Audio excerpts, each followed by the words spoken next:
வணக்கம் எல்லாத்துக்கும். சந்தனா பேசுகிறேன். சந்தனா ரவாங்கலேருந்து பேசுகிறேன். கண் பிரச்சனை உள்ளவங்களுக்கு, கண் பிரச்சனை நான் நார்மலாக உங்களுக்கு சொல்லியிருக்கேன், எல்லாத்துக்குமே சொல்லியிருக்கேன். என் ஹஸ்பண்டோட டெஸ்டிமோனி. ஏன்னா அவர் அடிபட்டு எப்படி தான் பொழைச்சா எனக்கு தெரியாது அப்படின்னு டாக்டர் சொன்னாங்க. ஏன்னா அவர் அந்த நிலைமையில் இருந்து தான் பொழைச்சி வந்தார். தெய்வம் தான் அவரையும் காப்பாற்றி கொண்டு வந்துச்சு. 80% இன்ஜுரி அவர் அடி. ஸோ அவர் தலை 80%னா 20% தான் அவரோட உயிர் மிச்சம் இருக்குதுன்னு அர்த்தம். அவருக்கு காப்பாற்றப்படுறதுக்கு இது இருக்குன்னு. அப்போ மூளை ஆப்ரேஷன் பண்ணவர். அவருக்கு இந்த இடம்லாம் கண் நரம்பு அறந்துருச்சு. உள்ளுக்குள்ளது இந்த கண், அதாவது இந்த கண் ஒரு சைடு கண் அறவே தெரியாது. கருப்பு நிழல் கூடயும் தெரியுமான்னு அவர் கண் இருட்டு தான் இருக்கும். எதுவுமே நிழல் கூடயும் தெரியாது, இருண்டு போனது. அந்த ஒரு கண் உங்களுக்கு தெரியுமா? அவருக்கு ஓகே காட்டு இருக்குது, டாக்டரோட ரிப்போர்ட் இருக்குது. கவர்மெண்ட் மட்டும் இல்லை, ப்ரைவேட்டில். ஏன்னா நாங்கள் கேஸ் ஃபைட் பண்ணது அந்த அவருக்கு அவர் கண் ப்ராப்ளத்துக்கு.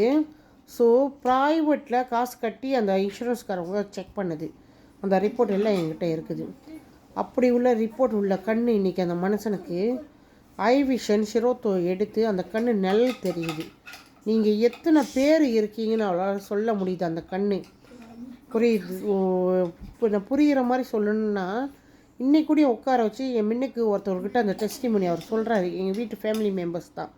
அந்த பையன்கிட்ட சொல்கிறாரு, உங்கள் வாய் கண் எல்லாம் எனக்கு இதோடு தெரியுது, நல்லா உங்களை தெரியுது, நீங்கள் இந்த பேர் இந்த ஆள் அப்படின்னு. அந்த ஒரு அந்த கண் அப்போ நீங்கள் பாருங்கள், அந்த கண் அவருக்கு எவ்வளோ அளவுக்கு அப்படி நம்ப முடியாத ஒரு விஷயம். என் வீட்டுக்காரர் ஆரம்பத்தில் சொன்னப்போ அவர் சொன்னார், டாக்டரு சொல்லிட்டான் கண் நரம்பு அறந்துருச்சுன்னு. இப்போ இந்த ஐ விஷன் சிறுத்தை போய் அந்த நரம்பை என்ன போட்டு மடைக்கு ஜாயின் பண்ண போதா? அவர் அந்த கேள்வி அப்படி தான் சொன்னார். நரம்பு அறந்துருச்சு ஆல்ரெடி, இது பேய் அந்த நரம்பை என்ன பிடிச்சி கட்ட போதா?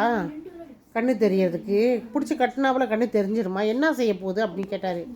அவர் இன்றைக்கும் அந்த பொடியிட்ட சொன்னார், இவங்க தொல்லை தாங்க முடியாமல் நான் அதை சாப்பிட்டேன் அப்படின்னாரு. சாப்பிட்ட பிறகு என்ன நடந்துச்சுன்னு அந்த பொடியிட்ட சொன்னார். நான் உங்கள்கிட்ட சொன்னேன் அந்த ரிப்போர்ட்டு. அவர் கண் இன்றைக்கி தெரியுது. ஆனால் நான் கண்டினியூஸ் பண்ணல. என் நம்ம எல்லாத்துக்கும் கஷ்டம் இருக்கும்ல, எனக்கும் அதே கஷ்டம்தான். ஸோ நான் ஒரு 2 பாக்ஸோடு ஸ்டாப் பண்ணிட்டேன். ஓகே, அவருக்கு அந்த கண் நல்லது தெரியுதா? ஏன்னா என்னோடய திருப்திக்கு நான் கேட்டேன். அப்போ இப்போ நான் கண்டினியூ பண்ணுறேன். அவருக்கு எடுத்து கொடுத்துருக்கேன், குடிங்க, அந்த கண் தெரியுது. இன்னும் நல்லா தெரிஞ்சுன்னா இன்னும் பெரிய டெஸ்ட் நிறையா பேருக்கு இந்த உதவி நம்ம செய்யலாம். நீங்கள் நிறைய பேருக்கு ரெக்கமெண்ட் பண்ணலாம். கண் பார்வை இல்லாதவங்களுக்கு உதவி செய்யலாம். கண் பார்வைன்றது ரொம்ப முக்கியமாக இல்லையா நம்ம வாழ்கிற வாழ்க்கைக்கு? இந்த கண் பார்வை தெரியலன்னா நம்ம உலகம் இருண்டுறோம், யாரையும் பார்க்க முடியாது, ஏமாத்துறோம், என்ன பண்ணுறாங்க போகிறாங்க எதுவுமே நம்மளுக்கு தெரியாது.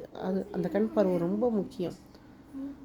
அதுதான் இந்த அற்புதம் இந்த சிரோத்தோலையும் இந்த ஐ விஷன்லேயும் நடக்குது. இப்போ இதை பற்றி மேலும் நீங்கள் தெரிஞ்சுங்க, எனக்கு புலனம் பண்ணுங்கள். கண்டிப்பாக நான் சொல்லி தருவேன். என்னோடய புலனம் இங்கே முன்னுக்கு வைக்கிறேன். எனக்கு புலனம் பண்ணுங்கள். நிறைய பேருக்கு இந்த வீடியோவை ஷேர் பண்ணுங்கள். நன்றி, வணக்கம். எல்லோரும் எப்போதுமே நோய் நொடி இல்லாமல் ஆரோக்கியமாக சந்தோஷமாக நிம்மதியாக இருக்க இறைவனை நான் பிரார்த்திக்கிறேன். நன்றி.